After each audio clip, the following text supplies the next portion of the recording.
O clitóris, ele é como se fosse, ele tem uma anatomia muito parecida com a anatomia de um pênis.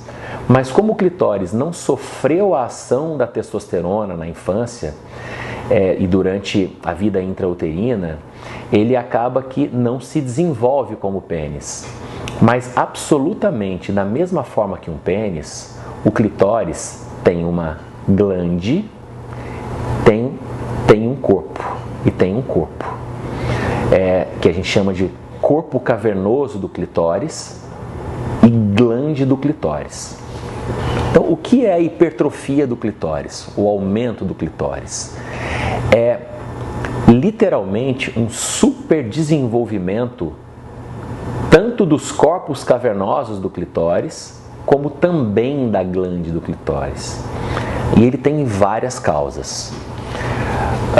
Existem aquelas causas em que a criança nasce com esse clitóris hipertrofiado. Existem causas genéticas, existem causas endocrinológicas, existem medicamentos que eventualmente a mãe utilizou durante a gestação e aquilo transmitiu através da barreira placentária e houve um aumento do clitóris da criança.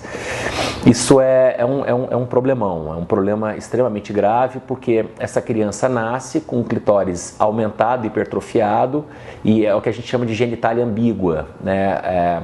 O médico pediatra que está naquele momento na sala de parto, quando olha para aquela genitália, não consegue distinguir se é uma genitália feminina e uma genitália masculina. Isso gera uma série de transtornos para essa criança e isso vai ter que ser definido, essas questões de gênero vão ter que ser definidas com o passar dos anos e certamente um procedimento corretivo vai ter que ser realizado. E aí, quando eu fui crescendo, né, eu fui percebendo, né, que o meu clitóris e os meus pequenos lábios eram bem avantajados. Que eu tinha nascido com essa má formação, né? Aí me incomodava um pouco, né? Em questão de quando eu andava de bicicleta, quando eu colocava calça apertada, tipo calça jeans, cortava, porque ficava friccionando, né? Cortava os pequenos lábios e tal.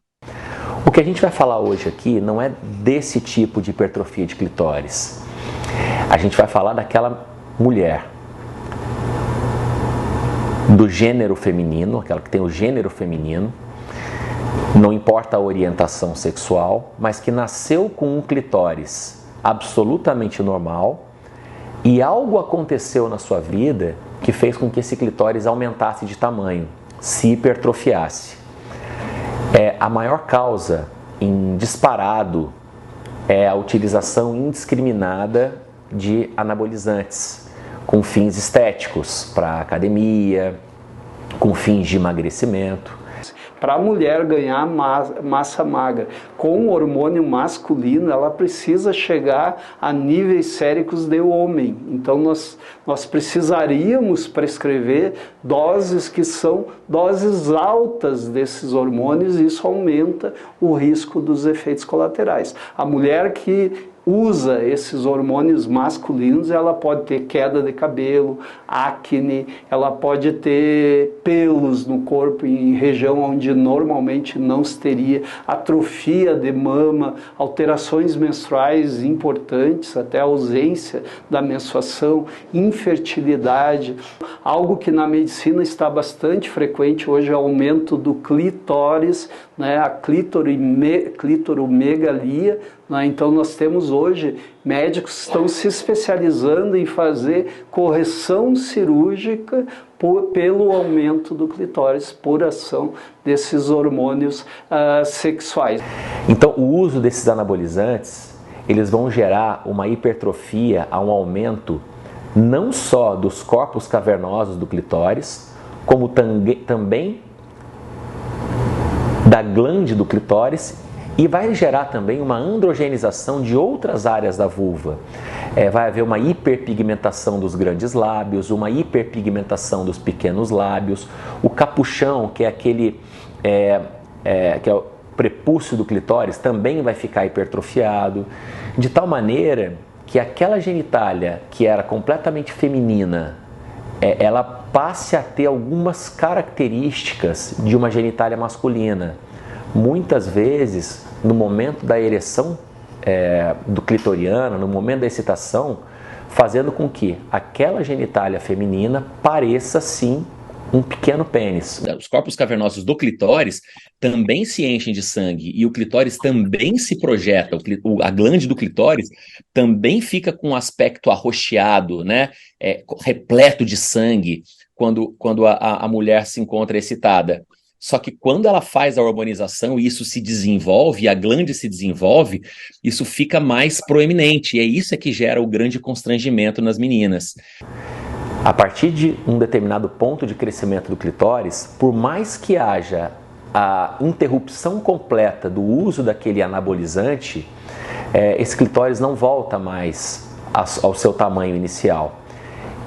E isso traz um transtorno muito grande para essa paciente, que passa a ter constrangimentos intensos durante sexos casuais, passa a ter uma alteração importante da autoimagem e geralmente demandam e buscam um tratamento para esse tipo de anormalidade.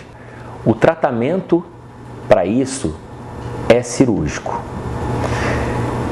E é muito importante que a paciente que tenha essa anormalidade entenda que não é uma cirurgia de baixa complexidade, é uma cirurgia reconstrutora de alta complexidade.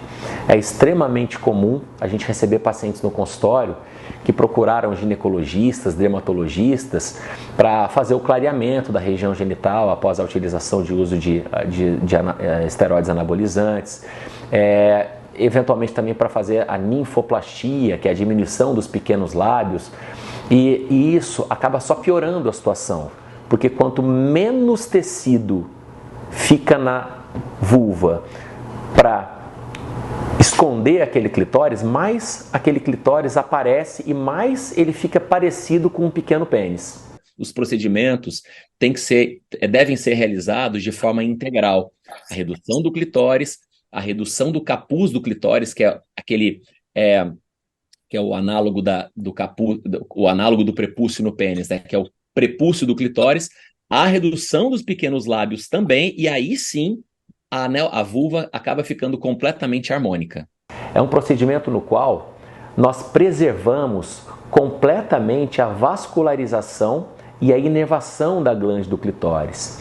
E o que a gente faz é uma amputação dos corpos cavernosos do clitóris e a fixação da glande do clitóris lá no osso púbico, de tal maneira que durante a relação sexual, durante o sexo penetrativo, esse clitóris não se projete mais para frente, dando esse aspecto de um pequeno pênis. O mais importante é que, como a vascularização do clitóris e como a inervação são preservadas, evidentemente a sensibilidade desse clitóris também é preservada, fazendo com que esse procedimento seja seguro. Sim, tem sim as suas taxas de complicação, mas de uma maneira geral é um procedimento bem seguro e que melhora em muito a qualidade de vida sexual das mulheres que se submetem a isso. Só que a minha do clitóris foi... Se eu contar para as pessoas não acreditam. Eu não senti dor nenhuma. Dor nenhuma. Nenhuma. Foi muito tranquila. Só que eu fiquei com receio de perder sensibilidade e tudo mais, mas foi muito tranquilo, não perdi, foi muito tranquilo. Para a gente resolver esse procedimento, se a gente amputar o clitóris, a pessoa absolutamente perde o prazer clitoriano. Então o clitóris, ele é completamente desmembrado. A gente desmembra a glande dos corpos cavernosos do clitóris, preservando a vascularização e a inervação do clitóris, fazendo com que essa pessoa, evidentemente, que nos primeiros meses vai experimentar uma certa diminuição da sensibilidade, mas gradativamente ela vai recuperando essa sensibilidade, e o relato que a gente tem das meninas é de um orgasmo clitoriano muito semelhante ao orgasmo clitoriano que elas tinham antes de serem submetidas a essa redução clitoriana.